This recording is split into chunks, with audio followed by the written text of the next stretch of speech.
Baik, Assalamualaikum warahmatullahi wabarakatuh. Perkenalkan, saya Yulia Ningsih. Saya merupakan dosen Prodi Administrasi Publik Universitas Muhammad Nasir, Yarsi Bukit Tinggi. Saat ini saya mengajar pada Prodi Administrasi Publik Universitas Muhammad Nasir, Yarsi Bukit Tinggi dengan mengajar mata kuliah yang pernah saya ampu adalah mata kuliah Azas-Azas Manajemen, Manajemen Sumber Daya Manusia, Manajemen Konflik, Teori Organisasi, dan Perilaku Pengembangan Organisasi. Adapun bidang ilmu yang saya tekuni saat ini adalah manajemen. Pada hari ini saya akan menjelaskan tentang teknik pengajaran saya yang menggunakan metode delivery, interaction, dan assessment. Pada hari ini saya akan menjelaskan tentang teknik pengajaran dengan menggunakan metode delivery, interaction, assessment, yang mana teknik ini saya gunakan pada mata kuliah Azas-Azas Manajemen. Adapun mata kuliah Azas-Azas Manajemen adalah mata kuliah syarat pada Prodi Administrasi Publik Universitas Muhammad Nasir, Yarsi Bukit Tinggi. Deskripsi mata kuliah yaitu mata kuliah ini mampu menjelaskan tentang konsep manajemen, teori manajemen, dan bagaimana kita melakukan teknik dan prakteknya di lapangan di dalam sebuah organisasi. Jadi prinsip-prinsip manajemen ini kita terapkan di dalam sebuah organisasi. Bagaimana kita menerapkannya dalam organisasi agar organisasi itu berjalan dengan semestinya. Capaian pembelajaran pada mata kuliah Azas-Azas Manajemen itu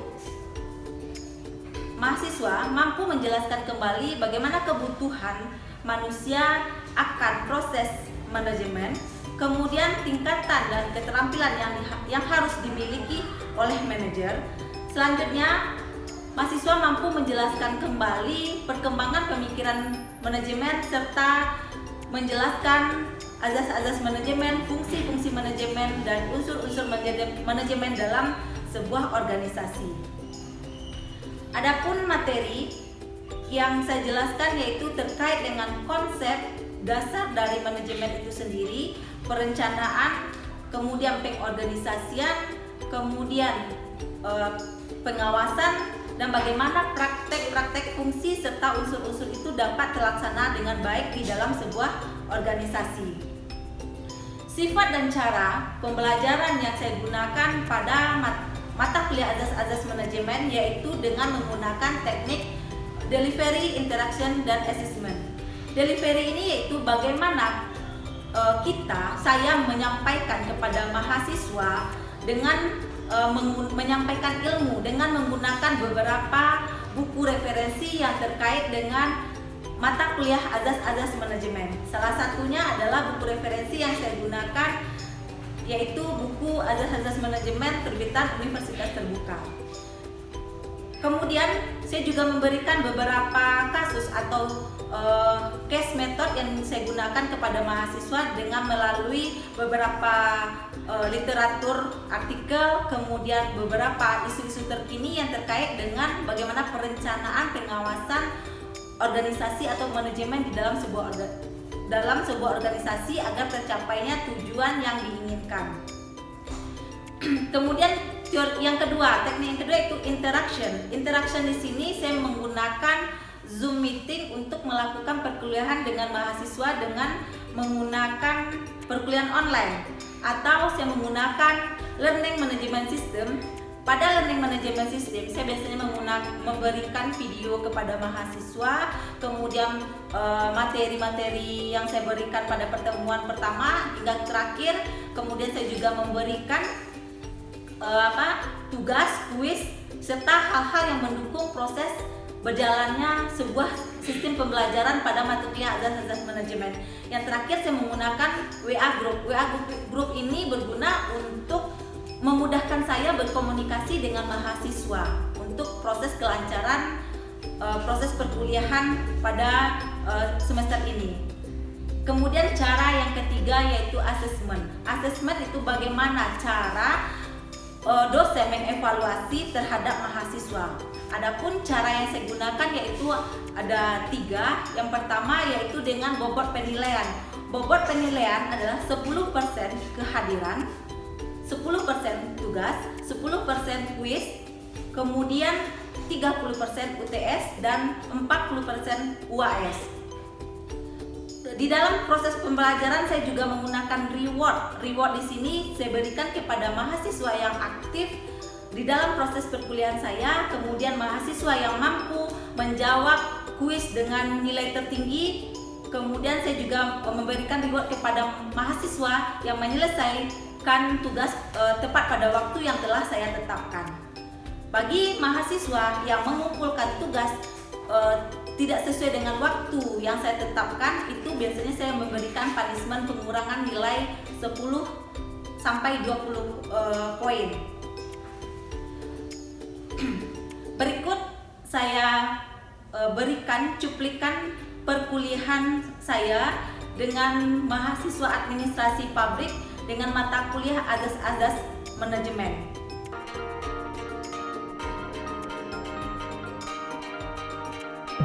Assalamualaikum warahmatullahi wabarakatuh. Selamat sore semuanya. Perkenalkan, saya Yulia Ningsih. Saya adalah dosen prodi administrasi publik Universitas Muhammad Nasir Yarsi Bukit Tinggi. Pada sore hari ini saya akan memberikan materi perkuliahan pada semester sekarang, yaitu mengenai azas-azas manajemen. Untuk mata kuliah azas manajemen ini, terlebih dahulu saya ingin menyampaikan kontrak perkuliahan kita pada semester sekarang ini. Yang pertama yaitu terkait dengan keterlambatan ini mahasiswa ya. Kalau bagi saya itu mahasiswa tidak diperkenankan masuk sebelum lebih dari 10 menit. Kemudian mahasiswa diwajibkan berpakaian rapi dan sopan, kemudian tidak memakai sendal. Kemudian selama perkuliahan mahasiswa tidak diperkenankan menggunakan HP kecuali terkait dengan perkuliahan. Selanjutnya, persentase kehadiran di sini adalah 75% dari jumlah tatap muka perkuliahan. Kemudian ketidakhadiran mahasiswa di sini saya minta untuk memberikan bukti bahwa ada surat keterangan sakit. Kemudian tugas dikumpulkan tepat pada waktunya. Dan terakhir, kuis itu poinnya adalah 10%, kehadiran 10%, tugas 10%, UTS 30% dan UAS 40%. Adapun deskripsi mata kuliah yang saya ajarkan di sini yaitu terkait dengan azas-azas manajemen, yang mana mata kuliah ini adalah mata kuliah wajib di prodi administrasi publik. Mata kuliah ini membahas mengenai definisi dan prinsip manajemen, perkembangan pemikiran manajemen dan fungsi manajemen secara mendasar dan menyeluruh, serta mahasiswa mampu mengaplikasikan dan mempraktekkan ilmu manajemen tersebut. Oke, kompetensi mata kuliah yang harus dimiliki oleh mahasiswa setelah mempelajari mata kuliah ini yaitunya adalah mahasiswa mampu menyampaikan kemampuannya dalam menjelaskan kembali kebutuhan, kemudian proses manajemen itu seperti apa, tingkatannya, dan keterampilan yang harus dimiliki oleh seorang manajer. Selanjutnya, mahasiswa mampu menerangkan kembali bagaimana perkembangan teori manajemen tersebut. Dan ketiga, mahasiswa mampu menjelaskan azas-azas manajemen, kemudian unsur-unsur manajemen, kemudian fungsi manajemen dalam sebuah organisasi. Pada kesempatan kali ini adalah pertemuan kita yang pertama. Kita akan membahas mengenai konsep dasar dari manajemen itu sendiri. Yang pertama yaitu definisi manajemen. Kemudian mahasiswa harus mengetahui apa itu manajemen menurut para ahli dan manajemen berdasarkan tujuannya itu seperti apa. Oke, konsep dasar dari manajemen itu sendiri. Pertama yaitu kalau dari si John Eccles dan Hasan, dia mengatakan bahwa manajemen itu adalah mengatur, kemudian manajemen itu adalah melaksanakan, kemudian mengelola. Sedangkan berdasarkan kamus bahasa Indonesia bahwa mengelola suatu perusahaan yang besar.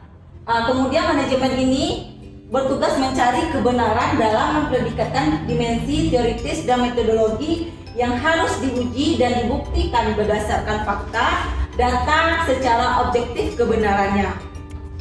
Oke, sampai di sini ada yang bisa menyimpulkan terkait dengan manajemen itu sendiri. Silakan.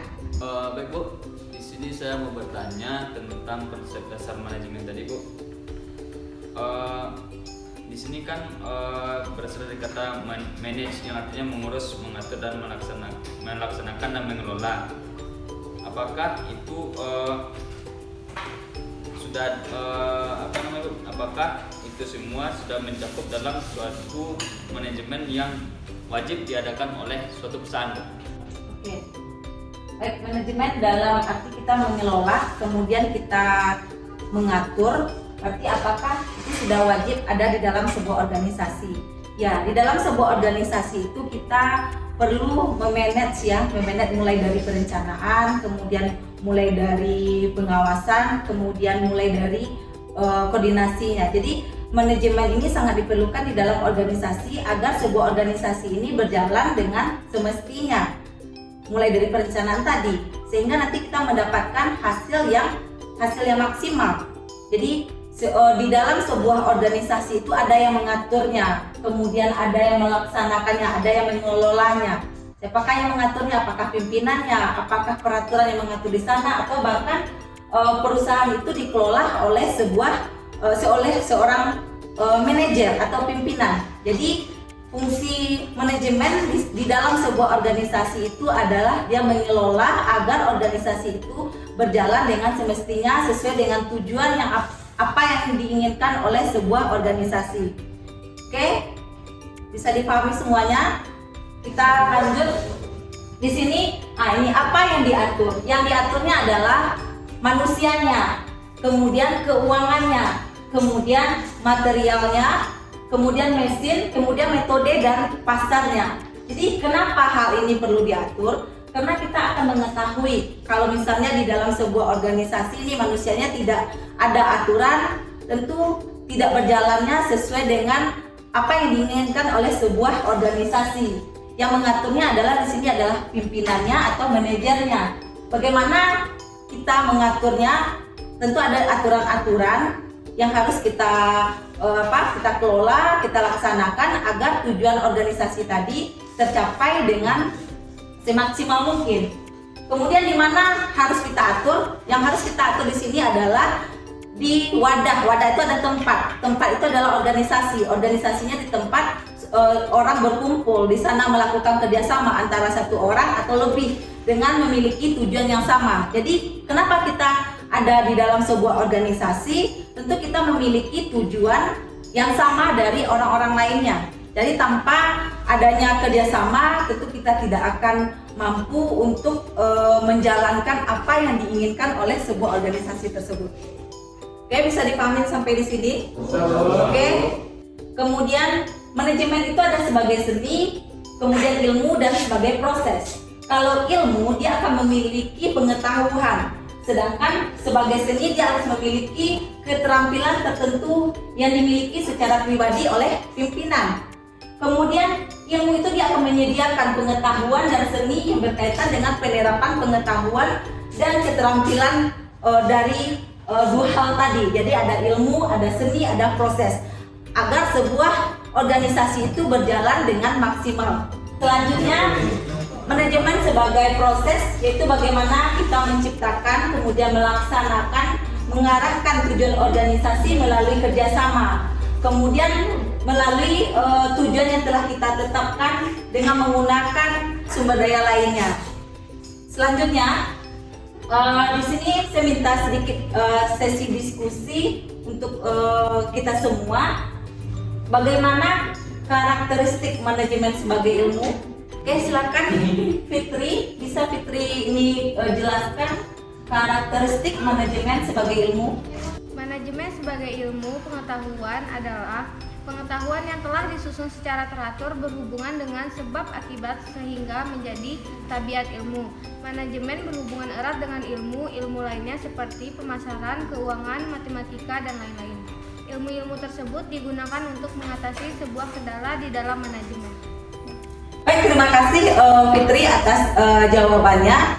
Mungkin kita lanjut ke pertanyaan kedua, yaitu bagaimana ciri karakteristik manajemen sebagai seni. Silakan, Bapak Andri. Bagaimana ciri karakteristik manajemen sebagai seni itu kalau kita lihat dari sini adalah pengetahuan cara mengerjakan sesuatu untuk mencapai suatu hasil yang diinginkan. Jadi manajemen sebagai seni adalah suatu keterampilan yang dikuasai dengan latihan sesuai dengan sifat atau kepribadian orang tersebut, kemampuan kreatif dan keterampilan dalam pelaksanaan suatu pekerjaan. Begitu, Bu. Terima kasih jawabannya Pak Andri, bahwa di sini ciri karakteristik manajemen sebagai seni yaitu tadi dikatakan bahwa adanya keterampilan di sana yang harus kita miliki sehingga nanti antara pengetahuan keterampilan akan berjalan dengan semaksimal mungkin. Kemudian yang pertanyaan yang terakhir, bagaimana aspek manajemen sebagai proses dan sifat lainnya? Silakan, Pak Lidra. Baiklah, bagaimana aspek manajemen sebagai proses dan sifat lainnya? Manajemen sebagai proses adalah bagaimana manajemen menciptakan, melaksanakan dan mengarahkan tujuan organisasi melalui kerjasama, perencanaan, pengorganisasian, pengarahan dan pengawasan atau pengadilan yang dilakukan untuk menetapkan dan menciptakan tujuan yang telah ditetapkan dengan menggunakan manusia dan sumber daya lainnya. Yang sifat tujuannya: 1. Manajemen objektif, tujuan dari segi efektif yang harus ditimbulkan manajemen. Yang kedua, manajemen objektif, tujuan yang harus dicapai merupakan daya kreatif dan bersifat manajerial. Sekian pertanyaannya, Bu. Terima kasih. Baik, terima kasih. Tadi bisa kita ambil kesimpulan bahwa karakteristik manajemen sebagai ilmu, kemudian bagaimana manajemen itu sebagai proses dan manajemen itu sebagai sifat lainnya. Oke, baik. Jadi tujuan dari manajemen secara umum adalah memperoleh hasil semaksimal mungkin dengan biaya atau usaha yang seminimal mungkin dengan mendayagunakan seluruh aspek pendukung berupa sumber daya manusianya, kemudian aset finansial yang telah diatur sesuai dengan perencanaan. Jadi manajemen ini lebih mengutamakan efektivitas dan efisiensi upaya dan sumber daya secara maksimal dan optimal. Itulah kesimpulan materi kita pada sore hari ini. Untuk minggu depan, Bapak Ibu saya minta untuk mencari beberapa referensi yang terkait dengan beberapa isu-isu terkini dengan yang berkaitan dengan proses atau fungsi manajemen itu sendiri. Jadi minggu depan kita akan membahas mengenai unsur-unsur manajemen, fungsi-fungsi manajemen, dan materi yang terkait dengan atau lanjutan dari materi ini. Kemudian nanti setelah ini silakan dikerjakan kuisnya yang sudah ada di LMS. Izin, Bu. Ya. Kalau untuk referensinya berapa buah harus dicari, Bu? Oke, referensi tugasnya itu boleh dicari itu beberapa referensi seperti 4 referensi artikel yang nantinya akan kita diskusikan itu maksimalnya ya, maksimal 4, kemudian minimal boleh 2. Nanti kita bahas pada sesi minggu depan. Itu referensinya dari jurnal apa, dari buku atau jurnalnya ISSN atau bagaimana? Oke, untuk referensinya boleh menggunakan artikel, kemudian boleh juga buku referensi atau buku cetak lainnya yang terkait dengan materi kita minggu depan. Baik, Bapak Ibu semuanya, sekian pertemuan kita di sore hari ini.